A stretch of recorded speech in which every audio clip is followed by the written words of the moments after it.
things happen these days. It's not just the titans of Wall Street who cashed in. According to public records, the investment banking firm Goldman Sachs gave away more than $16 billion in bonus payments in 2006. That's an average of $620,000 per employee. You had even sort of entry-level associates who were 24, 25 years old, getting the black town car back from work, getting the helicopter to the Hamptons on the weekend, the 2 or 3 houses, the rented Ferrari, or maybe they bought one. One, for instance, Richard Fuld, the CEO of Lehman Brothers, purchased this compound on Jupiter Island, Florida, for nearly $14 million in 2004. Public records show its current value just a little under that. He's also got this home in Greenwich, Connecticut. Value, according to property records, $12.5 million. And of course, that Park Avenue apartment, which cost him $21 million. I asked him about his real estate holdings. How do you rationalize that when the rest of the country is in turmoil?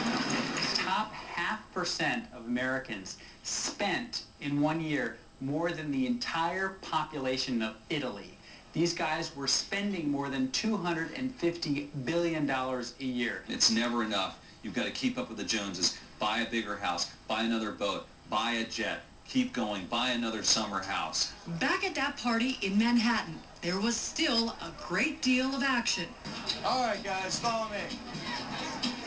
All right, this is Big James. We're going in the VIP lounge. All right, can I have some caviar, please? Oh, thank you so much. Well, that is delicious. Thank you so much. Even here, the blame for the bad times had to go someplace. First, to the biggest bosses. What do you think about these big CEOs and the huge amounts of money that they're bringing in? It's an outrage. Those days are coming to an end. With the banks merging with the brokerage firms, the days of huge bonuses are over.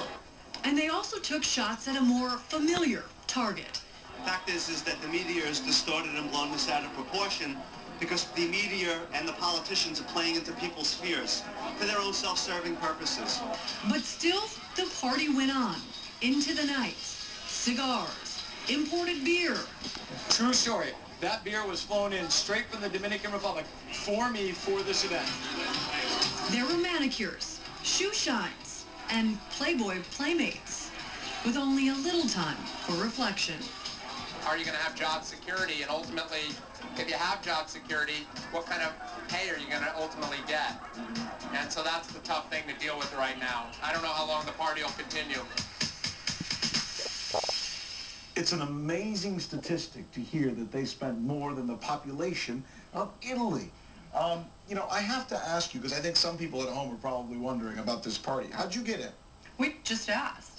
We knew that they were having a party. We said we were working on a story at CNN about lifestyles of the people that work on Wall Street before and after the economic crisis, and they said, come on in. Come on in.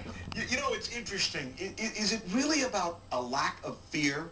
I mean, when there's not enough fear and the greed exceeds that fear, don't we know we're going to get into trouble? Weren't we taught this by our grandparents? Magda? Yes, definitely. I think just the same thing as in real estate a long time ago, seeing those loans that coming 100% financing and those arms coming around and no payment they need to do, eventually it's like, this is going to catch up, and it has catch up to us. So it's, it's probably, Joey, not just those guys on Wall Street. We went out and got the 2 or 3 plasmas on credit that we knew we couldn't afford, right? Well, yeah, not me personally. I had the 4th child that that unfortunately has been tough to afford now. Me too, by the way. Yeah. So do you think it's a matter of responsibility? I mean, look, if we talk about Wall Street, right, experts will say and have written that there was a lack of oversight and there was a lack of regulation.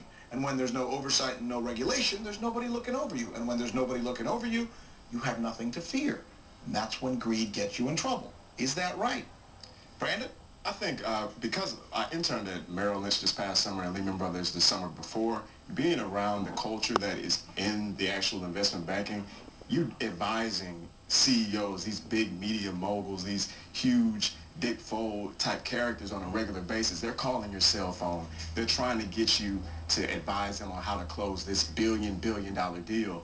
and you want a piece of that. And that's the type of culture that is generated on Wall Street. But yet there's two different responses. Let's go over to our board. Let's go to our social boards if we can. Let's start with Twitter. And on Twitter, you'll see that somebody just said, again, I am infuriated. Doesn't make any sense for him to have so much money while others are suffering at this time. But then we go over to the other side. And I think this is Facebook who's writing to us. And somebody says to us, you know, are we going to go after the Hollywood stars for making too much money? What's too much money? You know, I thought that these CEO salaries were given to them by their own board members. So, we are in a capitalistic system. This is the way it's supposed to work. Joey?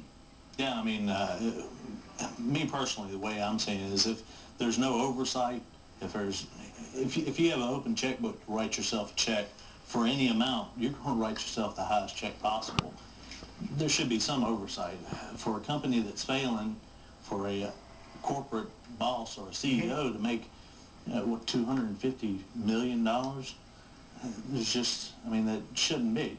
When is enough enough? Exactly. Let's do this. We're going to go to a break, but when we come back, Abby's got another piece for us. This one, because you've talked or heard us talk, common people, I guess, compared to those that we're seeing.